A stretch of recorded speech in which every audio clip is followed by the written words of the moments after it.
não se equipara ao que acontece no Brasil. E claro que isso não acontece nos grandes centros, não é com diretores de ONGs, né? É o pessoal que está lá no corpo a corpo, né? Que está lá diretamente com quem está derrubando floresta, com quem está desmatando ou quem está educando. E na nossa causa, quando falo ativista, não é animalista, né? A grande maioria é ambientalista. Na verdade, esse dado é de ativistas ambientalistas.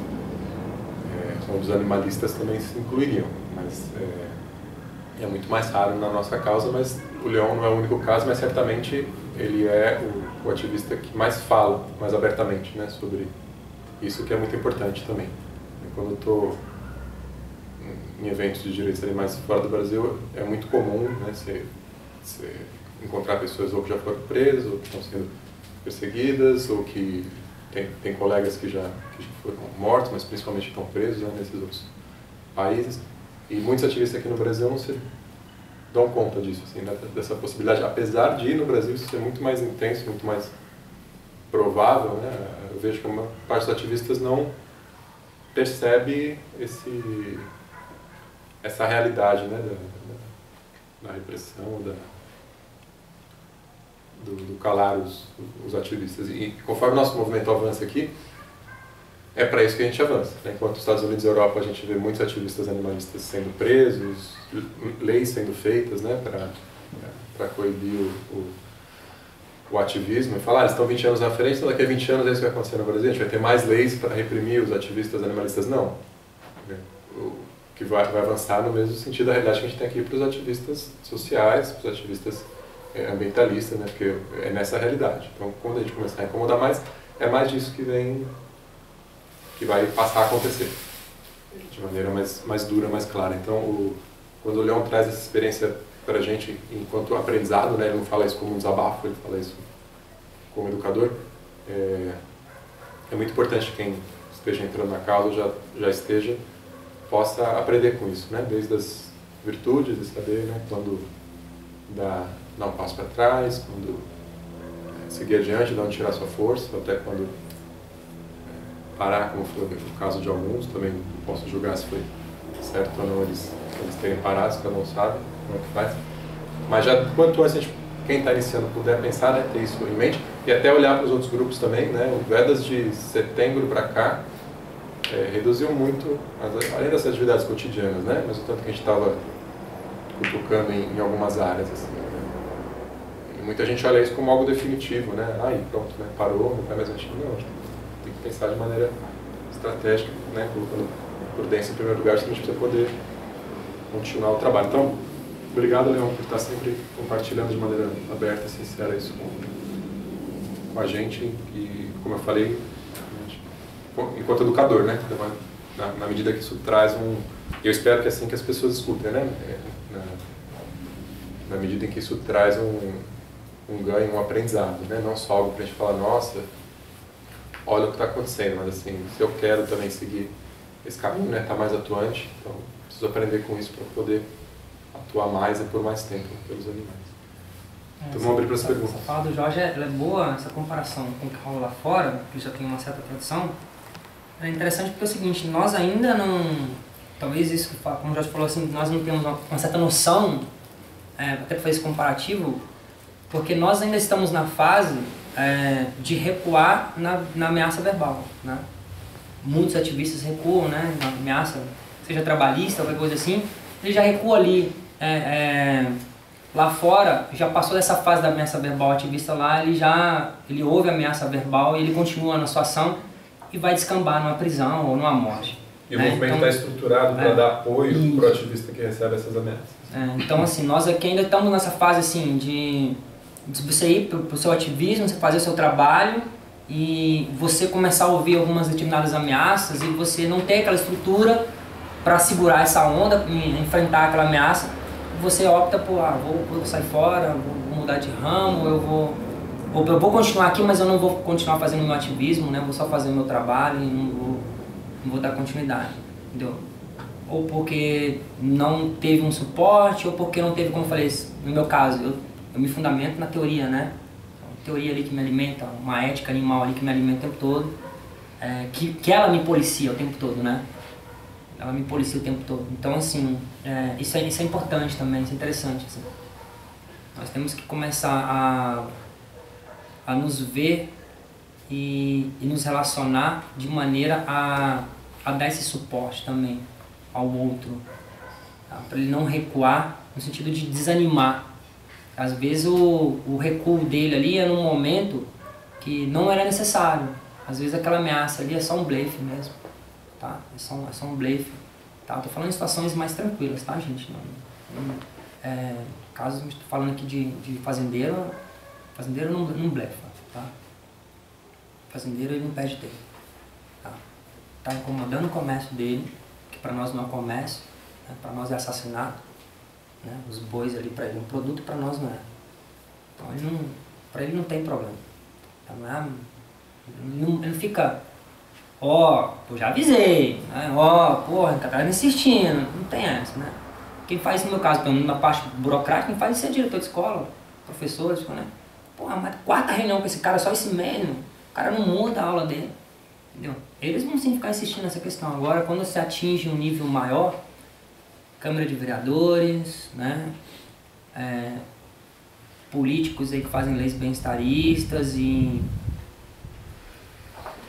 tem um grupo que apoia, um grupo que não apoia, já vê que aquele grupo que não apoia ali pode avacalhar com a vida dele política, né? Então esses caras tomam outra linha para resolver o problema dele ali, né? É um problema que, como já colocou lá fora, a coisa já tá andando. Em outros pontos do Brasil a coisa já é bem mais complicada que São Paulo. São Paulo é teoricamente mais fácil, né, pra gente lidar. Pelo fato de ter grupos maiores, ter muitas pessoas envolvidas, assim, mais fácil de você se comunicar e tal. Como eu falei, colegas meus trabalham na região de Manguezal, é punk. Galera que tá na região amazônica é punk, tá? Região do Mato Grosso, tá? Pessoal, a região ali, aquela região que é tanto de fazenda quanto de monocultura de soja. São regiões assim bem complicadas que é a lei do mais forte que fala. Terra de ninguém, não existe lei, não existe constituição, não existe nada. Quem manda é o fazendeiro, quem manda é o cara que extrai a madeira da floresta. Então é bem mais complicado. Bom, eu falei muito. Então, quando você fala de amabilidade, de que você está falando exatamente? Como você se aplica na prática? Amabilidade, proteste. Ó.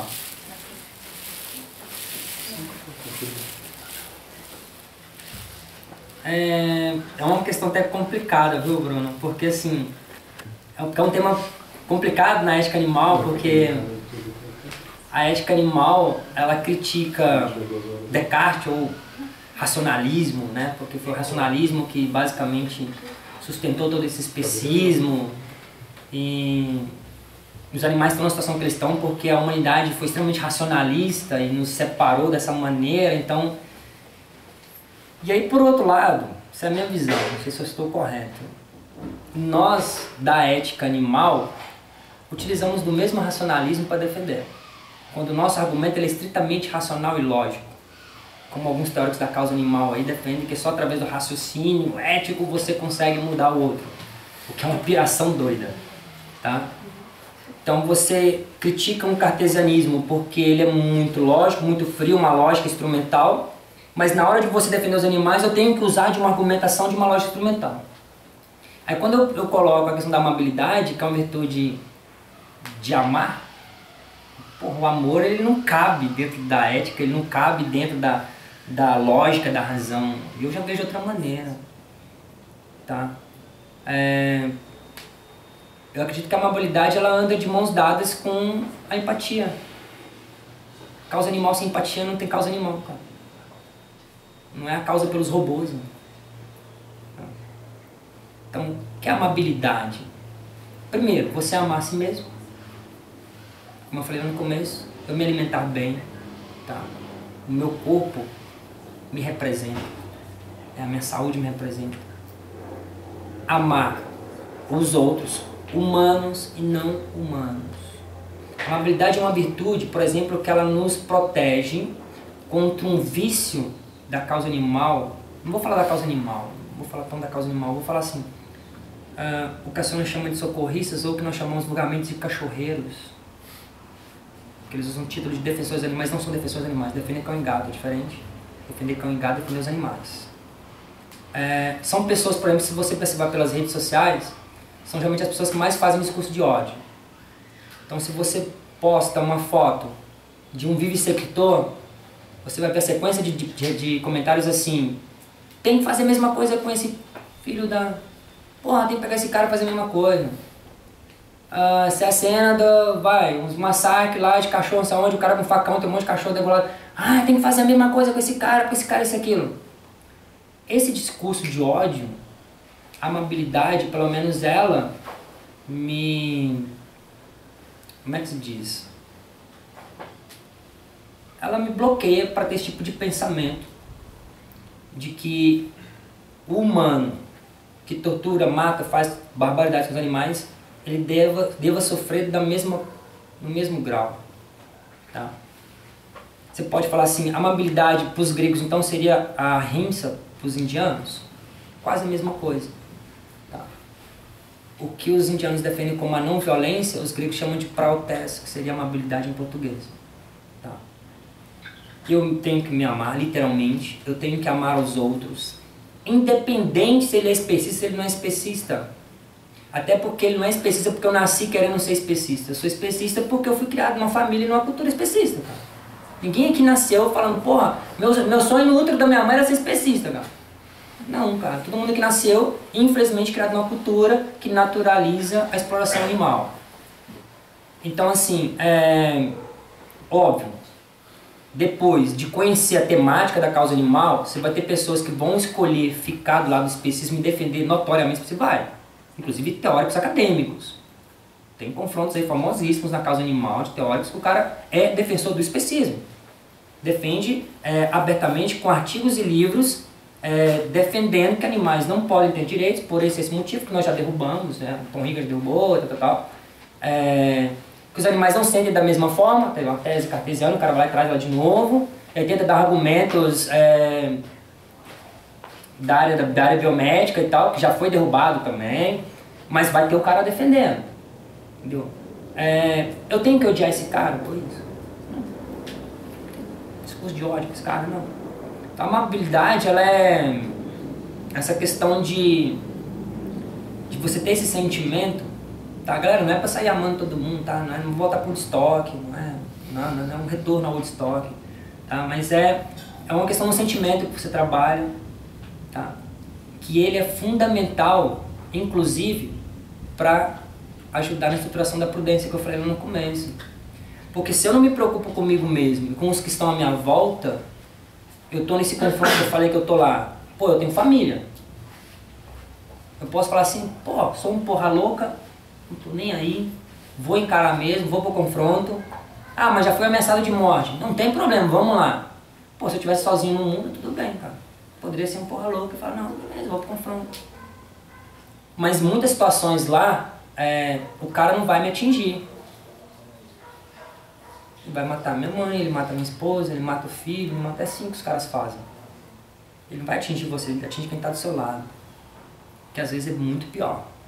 Porra, causa um estrago muito maior na sua vida. Entendeu? Então, a amabilidade te leva a pensar não só os animais, a pensar nas pessoas que estão à sua volta, que fazem parte direta e indiretamente desse ativismo. Entendeu? Então, assim, sei lá, me serve, a amabilidade ela me serve como quase como uma argamassa, quase com uma mistura nessa massa que a gente faz aqui de virtudes ou de teorias para fundamentar nosso ativismo. Ela é quase que dá uma liga, a amabilidade é como se desse essa liga, tá? Esse princípio da não violência, ele dá é o que une tudo aquilo ali. Até porque as virtudes elas podem ser também, algumas delas podem ser extremamente racionalistas, tá?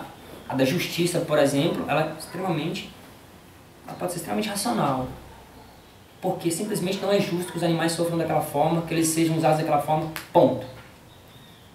Mas para que eu defenda isso, chegue a esse ponto, eu posso utilizar de outras virtudes que não são tão racionais, elas são extremamente instintivas, por exemplo, a compaixão e a amabilidade.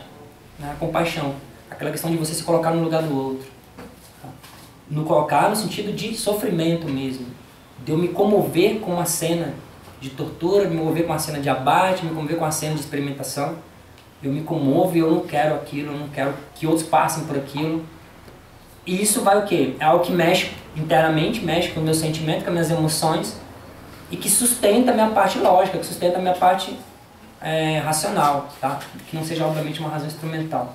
Como eu falei, que nós não podemos fazer essa crítica que a gente faz ao Descartes, fazer a crítica a esse racionalismo clássico e, por outro lado, achar que só podemos defender os animais através de uma lógica instrumental, entendeu? Porra, só o argumento convence, como alguns colocam aí, né? O simples fato de você apresentar um bom argumento já é o suficiente para as pessoas mudarem. Pô, isso é sonho, cara, isso é devaneio, né? Até comentei com eles mais cedo, vou repetir aqui uma frase do Aristóteles que eu acho muito, cai muito nessa questão. O Aristóteles fala o seguinte: não é porque a pessoa estudou ou teve contato com a ética que ela vai se tornar uma pessoa ética. Aristóteles fala isso. Pô, no século III a.C., o cara fala, ó, não é porque você teve contato com a ética que você vai se tornar um ser ético. Porque a ética é um processo de aprendizado, você vai se tornando genuinamente ético. Tá? Aristóteles fala assim, você se torna virtuoso praticando a virtude. A virtude não é um código moral, eu vou lá e leio lá um tratado, pô, a partir de hoje eu sou virtuoso, entendeu? Então eu cumpro e não cumpro determinadas coisas, não. É um processo diário, de testes mais testes, tá? De provocações e mais provocações que vão te lapidando para você chegar a um ponto de falar, eu tenho uma estrutura psicológica, emocional e física para aguentar o tranco, né? De várias coisas que testam o nosso veganismo o tempo todo, né? Que testam o nosso ativismo o tempo todo. E eu acredito que a amabilidade ela é essa virtude que serve como se fosse uma argamassa, ela serve como uma liga, cara. Tanto ligando as virtudes mais emocionais com as virtudes mais lógicas, mais racionais, né? Como a prudência e a justiça, elas são virtudes muito lógicas, né? São virtudes de reflexão, de pensamento, temperança, coragem, amabilidade, veracidade, são virtudes mais emotivas, né? É a sua emoção trabalhando junto com a sua lógica, tá? Que é outra coisa complicada na causa. Muitos colegas defendem, né? Ou você está de um lado ou está do outro. Ou você, porque eu amo muito os bichinhos, né? Então defendo porque eu amo os bichinhos. Aí você não tem fundamentação lógica nenhuma. Ou porque eu sou extremamente racional. Os dois polos estão errados. Precisamos unir os dois. É isso que a ética da virtude prega, né? Sem essa junção, a coisa não anda. Essa monocultura do pensar, né? Sim. Acho que está sendo proposto, né? Está sendo expressado aí. Seria assim, eu fiz algumas anotações aqui, seria um equilíbrio então entre a teoria e a prática, né? Uhum. A razão e a emoção, né? Com certeza. E dentro dessas estratégias, a gente de repente está enxergando de uma maneira em que de repente, se a gente entrar também, quem sentir, né, mais por afinidade, em movimentos agroecológicos, né? Na prática mesmo, de estar lá junto, dos movimentos agroecológicos, movimentos sociais, e toda essa intersecção que existe, né? De começar a reconhecer isso e estar praticando e se envolvendo junto, e não ficar a divisão, movimento animalista, movimento, claro, pegar sempre o que a gente acha que é de importante de cada movimento, né? E estar estabelecendo esse diálogo, porque ali eles têm também a experiência, né? O Jorge citou as pessoas que morrem ali no front, casa de madeira e tudo. E aí, queria ver o que você acha disso. Fabio, eu acredito que seja fundamental, cara. Eu não consigo separar essas questões dessas chamadas minorias, porque no meu modo de ver, a espinha dorsal é a mesma, cara. A dialética hegeliana do oprimido e do opressor, cara, é a mesma. Não vai no mundo, cara, é a mesma. Com negros, com as mulheres, com a questão ambiental, com a questão do índio, é a mesma dialética hegeliana, oprimido e opressor. E é bem complicado quando você vê veganos que ignoram 100% as outras causas, falam, não, o negócio é os animais e ponto, acabou. Entendeu? Assim como a galera de outras causas que fala, não, pô, esse negócio de animal não tem nada a ver, cara.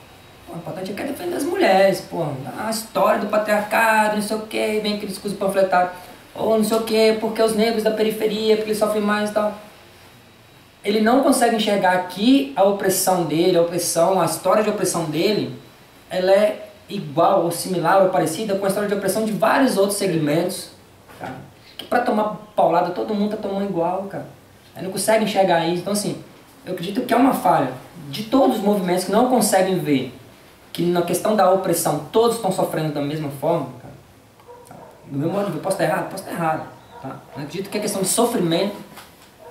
Até porque se eu falar, não, o movimento, qualquer movimento humano, ele sofre mais que o animal, eu tô caindo no especismo, tá? Sofrem do mesmo jeito, cara. Sofrem do mesmo jeito. Agora, a questão de a necessidade de unir esses movimentos, eu acredito que seja um trabalho para as próximas décadas. Que dentro da nossa própria causa, a coisa já é complicada. Dentro do nosso próprio movimento, animalista, vegano, você tem de tudo. De tudo. De pacifista a nazista vegano, tem de tudo, cara. Então a coisa começa a complicar. Aí quando você traz essa questão feminista, ecológica, não sei o que, tal, poxa, parece que você está falando de algo marciano, cara. Entendeu? Essa perspectiva que a pessoa pega, tipo, já dá trabalho demais defender animal, o cara ainda quer botar outras coisas aqui no meio. Entendeu? Mas eu acredito, como você colocou, que tem que ser, cara. Tem que haver esse diálogo. Tem que haver esse diálogo. Isso mais em estratégias de estar oportunizando isso e estar se envolvendo dentro desses movimentos com já a visão abolicionista, entendeu? A gente está junto, é lógico, vai ter a resistência assim como o nosso movimento tem a resistência ao deles. Mas aí a gente tomar essa iniciativa enquanto estratégia, né? Porque eu acredito que os veganos têm que tomar essa iniciativa, sim, tem que partir de nós. Se a gente não está plantando nada, está só, né, na questão teórica, como que a gente vai ser um exemplo, né? Quem você deu o exemplo da horta na escola, né? Então tem coisas assim que são primárias, né? Que são básicas. E eles estão defendendo o animal deles, né? A gente estava falando, defender o seu animal, né? Então aí nesse caso é aquela questão que o Francione também cita, de educação básica, estratégias criativas, né? Eu tento pegar o que eu acho de bom de cada pessoa vai achar bom alguma coisa, né? Você pegar o que é de bom e não porque algumas coisas que aquele movimento ou que aquela pessoa fala que para mim são totalmente fora de contexto, então significa que eu não vou ler mais nada dela. Foi o que você citou, por exemplo, do Peter Singer, né? Então, a gente pegar o que agrega, que isso vai fazer com que as pessoas do outro movimento também escutem a gente. Que a gente vai estar falando, não, isso aqui é legal, mas essa é outra história, né? E começar dentro isso como estratégia mesmo. E eu já sinto isso já, que existe uma abertura até, né? Dentro dos movimentos, a gente não pode falar de modo geral, né? Isso. Mas existe sim, porque se esses movimentos estão reclamando de alguma coisa, eles não são movimentos de manter as coisas, né? Eles querem que mude alguma coisa, né? Assim como a gente, né? A gente entender que a gente quer que mude também as coisas que eles querem que mude, né? Não sei se estou sendo muito... Só impressão minha, eu não tenho participado muito nos grupos de veganismo na internet, né? Mas na época que eu me tornei vegano, em 2010, as discussões ficavam muito em torno da parte da nutricional, né? A parte da questão nutricional. Hoje você vê os grupos, rola várias discussões com relação a essa intersecção, né? Tipo, corpo e movimento. Quando aparece alguma coisa sexista, a galera vai lá e critica e fala, tipo, isso não tem nada a ver, você tá com uma postura vegana e continua. Isso é muito recente. Quando a gente trouxe um cacique para palestrar no Vegetus, em 2011, o pessoal desceu a crítica, assim, de como que você vai levar um caçador para palestrar num lugar vegano. Era essa. Quando a gente saiu nos protestos de 2013, né, também, né, mostrando, participando das outras demandas, né, com o movimento, ainda vinha muita crítica, assim, né, do tipo, não tem que levar a causa, misturar com quantos centavos que é? 20 centavos e com essa demanda e com aquela, e assim, em 2, 3 anos já mudou muito, mas ainda está muito longe do que é para ser, mas é bom ver que está mudando, né? E ainda é muito confuso, né? Surgiu até um grupo novo agora, o Veganismo de Verdade. Criaram, que tem de mais fascista no movimento. Se separando, não, aqui a gente é o de verdade, tem outro que já está misturado tudo, já. Mas é interessante, né, que você falou, antigamente não tinha esse, e vai amadurecendo, é com conflito e a coisa vai acontecendo e o assunto que antes não era tão falado, agora começa a ser mais falado, e as coisas acho que não é assim, veganismo interseccional. é um reconhecimento de que ele é isso, né? O veganismo é isso, né? É o veganismo de verdade, o veganismo de não sei o quê. Vai ter o veganismo além da verdade da verdade. Depois. Então vai surgindo... Mas o que eu estou dizendo é que, apesar de para muitos ser claro, não é só porque é claro, porque é certo que existe. Né? Tipo, o que aceitam hoje, há 2 anos atrás, era motivo para malhar alguém, porque não, como é que você misturou o veganismo com questão indígena? Tipo, não tem cabimento. Né? E foi uma coisa quase que uníssona, assim, não é que teve um sem noção. E não veio ninguém, tipo, se hoje falasse isso, eu vi uma galera falar, não, como assim, né? Tem tudo a ver, interseccional, então não é só porque é certo que é porque as pessoas aceitam simplesmente, né? Tem que fazer, e fazer de novo, e fazer, e tomar umas porradas, né? Assim, de críticas, e continuar a fazer. Aí uma hora cria uma massa mínima, assim, e a pessoa fala, tá, né? Faz sentido. O que é legal, que eu acho que o pessoal que já está há um tempo já percebe que existe esse front no início, então já não se abala emocionalmente tanto na hora de estar debatendo, porque sabe que tem essa resistência, mas que a pessoa é necessária. É bom, porque faz parte do ciclo. Então, se eu não tivesse tido nem resistência, eu falo, não, viajei. Tipo, daqui a 10 anos eu tento de novo. Porque nem resistência eu consegui. Nossa, aqui é um exemplo, é um processo lento, cara, é muita porrada pra, coisas que hoje nós encaramos como normal, 10 anos atrás era absurdo. Essa questão dessa ligação, a questão do feminismo, por exemplo, não tem ninguém melhor que a Sônia pra falar, cara, das porradas que ela já tomou, cara. Dentro da UFSC, cara. Tá? De Congresso Internacional de Feminismo, e obviamente não tem como chamar ela é professora do departamento lá, e ela falar da exploração das fêmeas. Essa é a palestra dela. Das vacas, das porcas, das galinhas e tal. Termina o Congresso Internacional, organizadoras do departamento dela, colegas do departamento dela, vamos fechar a coletânea, publicar a coletânea, pega a apresentação de todas as palestrantes, a dela ficou de fora. Ela questionou, pô, mas espera aí, eu mandei impresso, disquete, pendrive, mandei todo, tá aqui. Não, simplesmente a sua apresentação não vai sair na coletânea. Você não falou de feminismo, você tá falando de animais, cara. Vacas, porcas, galinhas e tal. Ela falou das fêmeas de outras espécies, né? Da somatofobia. Agora você pega as últimas 2, 3 coletâneas sobre questão de feminismo no Brasil, tem texto da Sônia, ela falando das ecofeministas. Ou seja, porra, há 10 anos, de jeito nenhum aceitar, mesmo sendo texto de uma feminista, numa academia, num congresso acadêmico, né? Não vai colocar o artigo dela porque ela está falando de outras espécies.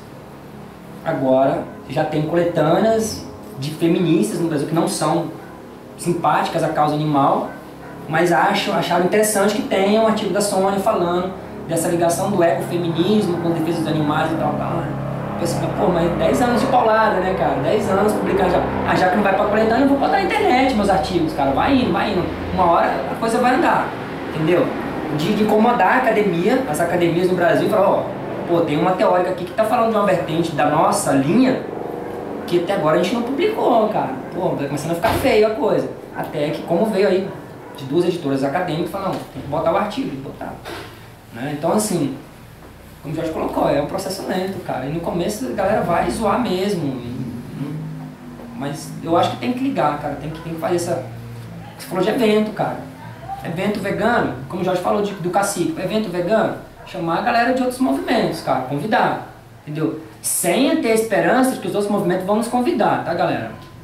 Porque pra nós tá muito mais claro a coisa de que tem que ligar. Agora, para um movimento, especificamente de outra questão social, que consome os produtos que nós não consumimos, eles não veem sentido em chamar um vegano para palestrar lá, para falar contra um produto que ele consome, tá? A não ser que alguém daquele movimento já tenha esse link e tal, ele fala, oh, é importante ter esse diálogo e tal, entendeu? Mas do movimento em si, esperar isso assim, eu acho meio complicado. Agora, nesse começo de diálogo, óbvio daqui, como já falou, daqui a 5, 10 anos a coisa vai estar muito mais tranquila.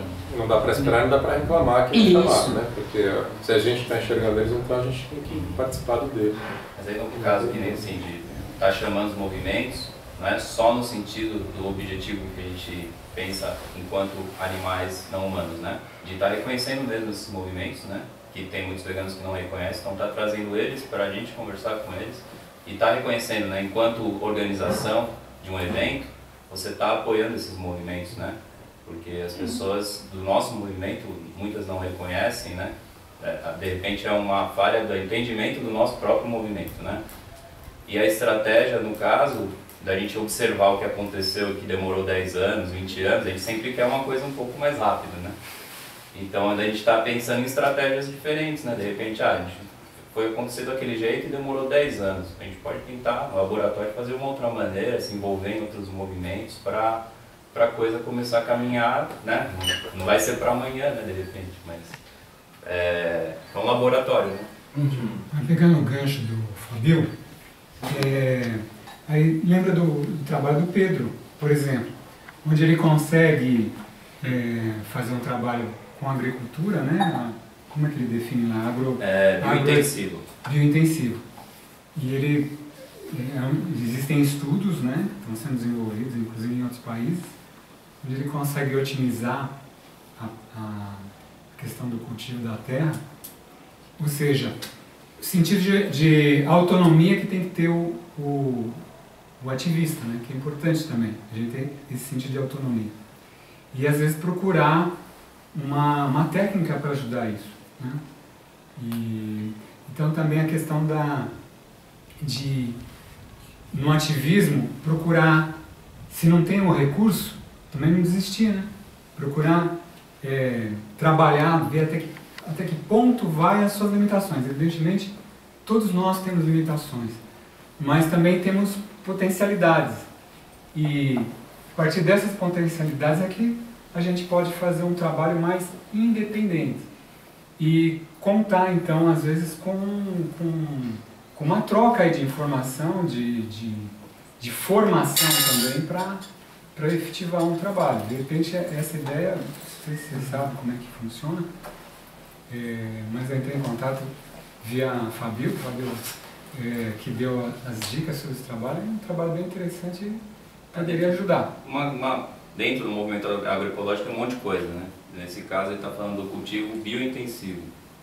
O cara que criou esse conceito, não sei se ele criou ou se copiou de algum lugar, ele diz que aquela teoria, né? Daqui a alguns 50 anos não vai ter muita gente aí, do jeito que está, não vai ter alimento para as pessoas, tal, né? Dentro desse sistema. Então esse sistema ele visa você aproveitar numa terra, num espaço menor de terra, plantar, você mesmo planta ali, você tem o seu alimento, né? Com técnicas. E a gente foi lá ver as técnicas, não tem nada, tudo perfeitamente, não estão usando animais, não tem nada disso, entendeu? Então a questão, se a gente não fosse lá, a gente não sabia de nada disso. E o cara, inclusive, que está puxando aqui em São Paulo, ele é vegano, né? Então, assim, quando ele for passar para as pessoas... quando ele é da engenharia ambiental, e quando alguém for perguntar para ele, mas isso aqui, o cara ele vai passar uma visão vegana, ele não vai, né? E aí quem está ali com ele, convivendo tudo, vai entender um pouco de que a cidade aqui, o que a gente está vivendo aqui, né? O que tem de árvore aqui, né? Fora essas ilhas que a gente chama de parques.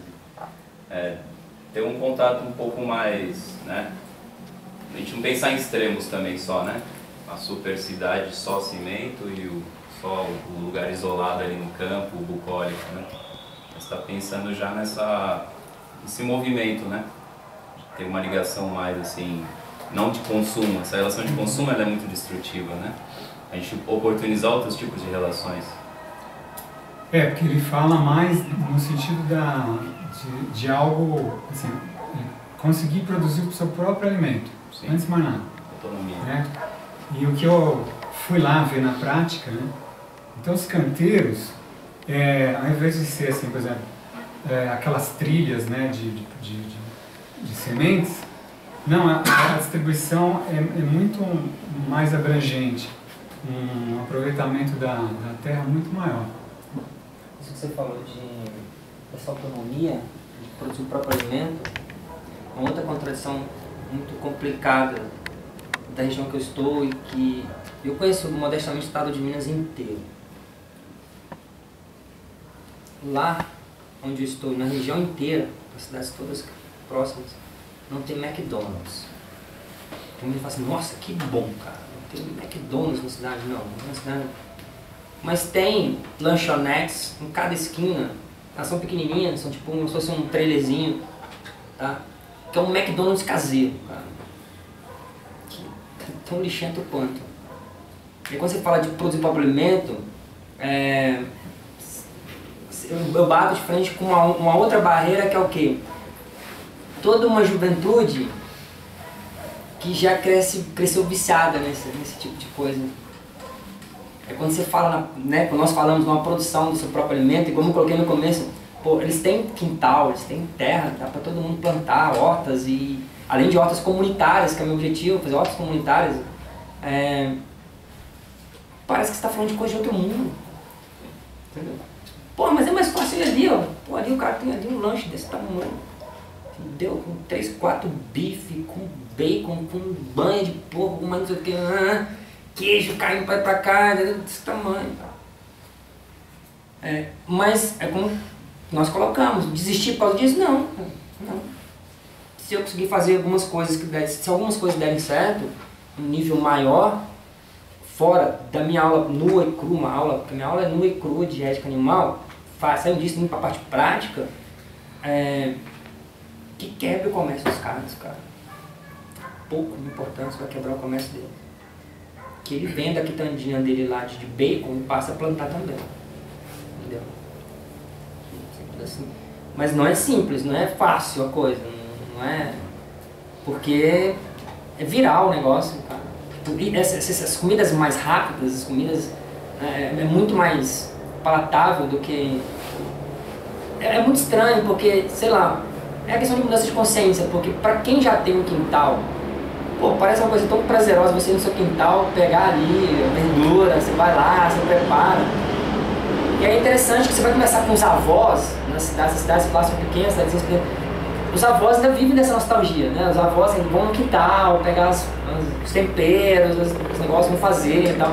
Aí os pais, as mães e os filhos, que no caso são os meus alunos, por exemplo, já dessa geração de que não, mas tem uma lanchonete aqui na esquina aqui que vende aqui a porra do cheeseburger aqui com bacon, com não sei o que, porra, é mais fácil, entendeu? Aí você tem que ter trabalho inverso, né? Tal. Aí aquilo que eu falei dos aliados, né? Às vezes na reunião de pais, eu consigo achar os aliados onde, tem um avô aqui, uma avó ali, tem uma mãe ali que, pô, tal, isso é mais saudável. Aí entramos no outro problema do ativismo, né? Que é essa questão de, você não pode falar da parte alimentar. Tá? Para defender animal é só ética animal. Pô, dá licença, cara. Dá licença. Entendeu? Se a questão alimentar ela é fundamental nesse momento e é ela que vai me levar para a questão do sofrimento animal, eu vou falar da parte alimentar e ponto, acabou, cara. Entendeu? Se o pai, se o avô, se o tio vem me questionando aqui, olha, ele não quer comer mais carne e belete, mas é a questão lá do cálcio, não sei o que. Pô, eu vou dar uma explicação básica, mínima de nutrição para ele, linkando aquilo ali com a questão ambiental e animal. Entendeu? Ele já vai levar o pacote completo para casa. Ele vem me querendo saber a questão nutricional. Ele vai voltar com o pacote completinho. O kit vai completo para casa. Ambiental, animal e nutricional, tá? Sabe? Então assim, é um outro problema que a gente tem na causa animal, tá? Essa visão totalmente estreita de que, defender animal é só falar de ética animal, é só falar do sofrimento, só do animal ali, não tem esse negócio de meio ambiente, né? Pô, como é que separa o animal do meio ambiente, né? Ficou doido? Né? Como é que separa o animal da questão alimentar?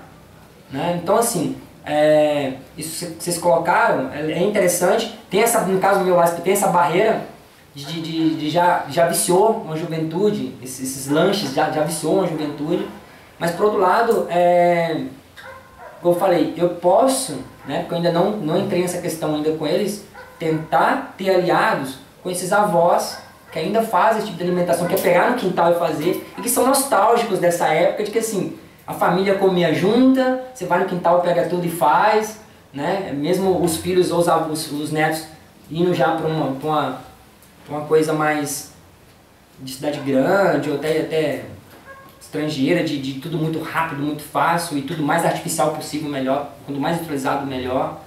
Então assim, é uma estratégia de eu ir buscar aliados na terceira idade da cidade lá, por exemplo, que inclusive alguns têm aula comigo que são bem legais, assim. Eu dou aula à noite também lá para eles, que é bem interessante lá. Os tiozinhos são os comédios. Eu queria primeiro só pontuar uma questão para depois fazer uma pergunta. Essa questão que você falou que não dá para defender os animais, só falando pela questão da ética, mas também tocar na questão nutricional, ambiental, e a Sônia faz muito bem isso, né? E ela está, inclusive, sofrendo vários ataques agora porque fazer esse trabalho, inclusive estão pegando o livro dela, da Galactolatria, e pegando frases, palavras, contextualizando, para poder dizer que ela é uma especista, enfim, que é um absurdo, né? Só pontuar isso. E a minha questão é outra. Tem pouco tempo que eu estou estudando, eu gosto de observar muito antes das coisas. E o que eu vejo é um trabalho muito sério por parte dos abolicionistas.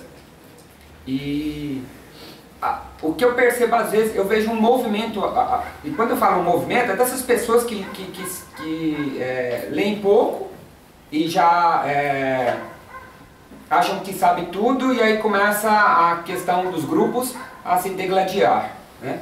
E eu queria entender de você uma coisa. Essa distância que fica dos abolicionistas, às vezes, é uma questão mesmo deles de repensar o seu ativismo frente a tanta desinformação desse movimento que vem numa crescente e tudo mais, e ainda tem na contaminação bem-estarista, né? Porque eu percebo as críticas de vocês, porque hoje eu estudo, eu acompanho a página de vocês e tudo mais, mas eu não percebo isso nesse movimento dessas pessoas que estão chegando e tudo mais. E aí não fica meio que um barco à deriva, porque deixar de tecer críticas a certas entidades, e aqui eu vou ser mais específico, a HSI, SVB, sei lá, WSPA, porque sequer as pessoas sabem o que é uma HSI. E vocês que trabalham há 10, 15, 20 anos com isso e tudo mais, quando deixam de dar endereços, porque uma coisa é você falar assim, a corrupção do país e tudo mais. Não, a corrupção é abstrata. Quem é o corruptor? Quem é o corruptível? Então, quando deixa de referir críticas a quem é o bem-estarista, no caso, a entidade que é bem-estarista e tudo mais, não deixa o movimento à deriva? E a minha pergunta é porque eu, por exemplo, estou indo para Goiânia, para Goiás, e eu quero já também, dentro de 2 anos, comprar um pedaço de terra, plantar. Vai ser meio que também uma válvula de escape para eu continuar estudando melhor do que eu faço hoje, para poder continuar fazendo as minhas críticas.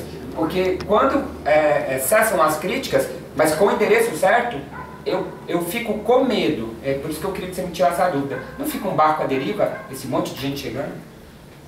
Muito boa. São 2 partes, né? Vou comentar primeiro a sua pontuação, que é importante. Talvez muita gente aqui não está acompanhando alguns ataques aí. Eu junto a tua pontuação com uma fala do Bruno, do veganos, os veganos de verdade, os verdadeiros veganos, os veganos mais que verdadeiros, que é o mesmo grupo. Depois a gente entra nessa questão da deriva aí. Mais ou menos 1 mês e meio, o ataque está mais feroz, mais sistemático, quase que diário. Porque o ataque já vem de 1 ano e meio. Tá? Eu não vou citar nomes, você falou do nome, eu não vou citar nomes. Tem um cara que é o líder, o mentor intelectual dos veganos verdadeiros aí. Tem um grupo de laranja, gente que está na causa, inclusive vários deles aí participaram já do ENDA. Que quem chama de laranja, né? A pessoa que está ali, né? Não tem noção de nada, não lê nada. Mas tem um mentor intelectual ali que é uma pessoa que tem muita instrução em ética animal. Não vou citar o nome, a pessoa tem muita instrução. Mas que no momento, nos últimos anos aí, está se demonstrando extremamente leviano. E negando totalmente tudo aquilo que escreve. Tá? Bom, os ataques à obra da Sônia, ou os ataques ao meu trabalho, que eles fizeram uns 2 meses seguidos, assim, agora no meu caso cessaram, acho que, não sei se é por causa disso, que eu não fui para o confronto. A Sônia ainda foi para o confronto com eles, confronto de argumentar que tudo que eles falaram são leviandades, não são argumentos contrários ao que ela publica, né? Fica muito claro que tudo que eles falaram contra a Galactolatria é coisa de quem não leu Galactolatria. Você não leu, para falar aquele monte de sandice. Então, assim, para a galera aí que talvez não está sabendo, assim, esse grupo é um grupo extremamente fascista. Esses veganos aí, não sei do que. O problema é que são pessoas que fazem um ataque que convence muita gente que está chegando. Esse é um problema que eu vejo. Aí eu acabo me dando a sua pergunta, que é o seguinte, né? Essa questão de grandes organizações que são notoriamente bem-estaristas e que acabam arrebanhando muita gente e tal, porque a prática, a teoria deles é muito mais palatável, né? Aquela coisa do momento. Óbvio, todos nós que queremos que as coisas fossem resolvidas assim rápidas e para amanhã, mas sabemos que não é assim. E aí, nesse eu quero para amanhã, essas organizações ganham um grande público. Aí quando você fala assim, pô, vocês poderiam estar criticando mais, batendo de frente e tal, ou citando o nome. Tem uma estratégia, Goiano, eu não sei, eu vou falar por mim, vou citar a Sônia, porque eu sei que a estratégia dela, por uma questão de afinidade diária, tá? É uma questão de formação nossa, filosófica. Na filosofia nós somos formados para não dar crédito, mesmo nosso inimigo teórico, a não ser quando o combate é de obra com obra, que é o que ela está pedindo para esses veganos aí. Vocês querem me criticar? Critiquem o meu trabalho, a minha obra, e não a minha pessoa. Se vocês criticarem a minha obra, aí eu vou escrever respondendo a tua crítica à minha obra, que não é o caso. Então assim, tem uma coisa que nós fazemos que é o quê? Não se posicionar diretamente sobre aquele ponto ali. Mas eu vou atacar pontos periféricos, vamos dizer assim. Ou o assunto central daquilo ali, mas sem citar, para não dar o crédito àquilo ali. Tá? O fato de alguns abolicionistas não estarem fazendo isso, não quer dizer que não esteja fazendo, cara. Eu vejo que tem muita galera fazendo, tem muita gente fazendo, e gente boa, gente que escreve bem, que está lá pontuando isso aí, entendeu? Tanto já há um bom tempo quanto agora. Então cara, tem uma galera que está pontuando. Eu entendo só a questão que você fala assim, pô, poderia ter mais pessoas bater naquela tecla ali para conscientizar mais, mostrar que determinadas organizações ou determinadas pessoas estão causando um atraso no movimento. E aí é uma questão meio complicada, cara, às vezes até de estratégia. Porque assim, cada abolicionista tem sua estratégia, cada líder de movimento estratégia, e quando você fala de deixar o barco à deriva, eu fico com um certo receio, porque me dá a sensação de líder, cara. Entendeu? Então assim, eu não tenho líder, tá? Nunca tive, nem pretendo ter. Eu tenho autores que eu me identifico, e aquilo que o Fábio falou, eu vou extrair dele o que é legal para usar na causa, o que não for, sem problema. Tá? Eu não tenho líderes, tá? Eu não cultuo Peter Singer, eu não cultuo Francione, eu não cultuo Tom Regan, eu não cultuo Aristóteles, nenhum desses caras. Mas eu sei ler esses caras e tirar o que tem de bom desses caras com o meu ativismo, cara. Tá? Todos eles falaram coisas boas, todos eles falaram muita besteira. Então eu não me vejo, eu não vejo o movimento nessa questão de estar à deriva, porque a deriva dá a impressão que assim, precisa de alguém ali cuidando do mastro, alguém ali guiando esse barco. Cara, a gente não precisa de ninguém guiando esse barco, cara. Nós precisamos da nossa consciência. Nós precisamos o quê? De alguns princípios, e eu tenho que fazer com que esses princípios se materializem, entendeu? Pessoas ajudam? Ajudam. Você fala, porra, em tais temas a Sônia é a principal referência, eu vou ter ela como referência, ela vai me ajudar, me guiar aqui. Em tais assuntos o Jorge é a melhor referência, porra, vou me apegar no Jorge que ele vai me ajudar a guiar nesse ponto aqui. Eu vejo dessa maneira. Posso estar errado? Posso estar errado. Porque eu sei que a maioria dos ativistas, eles querem um líder. Isso é um problema nacional, talvez até internacional. As pessoas querem se filiar a uma sociedade, as pessoas querem ter uma carteirinha para falar, eu sou membro de tal coisa, eu pago lá todo mês pro Greenpeace e tal. E aí, cara? Você está pagando para eles ficarem ricos e você não faz nada pelo meio ambiente para os animais. Então, assim, sei lá, minha visão anarco-comunista é meio complicada, cara. Tudo aquilo que envolve, cara, hierarquia, liderança, eu já tenho uma certa aversão. Entendeu? Eu acredito nas pessoas, cara, no indivíduo, cara, que cada um aqui tem a capacidade de mudar, cara, tudo que está à sua volta, cara. E às vezes nós não percebemos, às vezes a gente acha que, pô, você tem a impressão que você fez muito, aí você para e fala, nossa, mas não teve resultado nenhum, porque você está naquele local e você não consegue ver. A sociologia fala que a gente tem que se afastar do objeto sociológico para ver o objeto. É basicamente isso, cara, você está ali naquele mês e fala, poxa, mas eu falei, eu fiz, não deu em nada. Depois você começa a ouvir pessoas falando, ó, encontrei com tal coisa, você vê que aquilo ali foi o resultado do que você fez ali atrás, você fala, poxa, então surtiu efeito, entendeu? Às vezes isso nos dá uma sensação de desânimo, né? Você fala, pô, a coisa não está andando. Ou, como você colocou, será que se tais e tais pessoas estivessem mais envolvidas, a coisa estaria andando melhor? Eu não sei, isso que o Fabio colocou, o Jorge colocou a questão assim, que é um processo, há 5 anos estava assim, agora está assado. Vamos voltar lá para a questão que você apontou no começo. Essa crítica aí dessa turma aí, colocações, que as colocações especistas. Eu posso estar falando uma besteira aqui, mas do ponto de vista histórico, sem Sônia Felipe, 1993, traduzindo Peter Singer do alemão para o português, e introduzindo no Brasil uma cátedra de ética animal, acho que 99% daqui não estaria aqui. 99% daqui não conheceria Tom Riegel, Peter Singer, Richard Wright, Francione, não conheceria. Ah, não, você está errado. Não conheceria. Simples assim, cara. Não reconhecer um pioneirismo é leviandade. Introduziu. A Sônia fez tudo no Brasil? Não. Introduziu a temática, cara. Introduziu os autores. Ó, tá aí, gente. Ó, tem os caras falando aí, ó. Entendeu? Assim como o Jorge todo ano, ele traz o quê? Reciclagens do ativismo lá dos Estados Unidos, que é onde a galera faz um ativismo muito mais potente. Quando o Jorge vem e fala, ó, os caras estão fazendo assim assado, tem um método novo para perturbar determinada empresa. O que o Jorge está fazendo? Está introduzindo novas formas da gente agir, cara.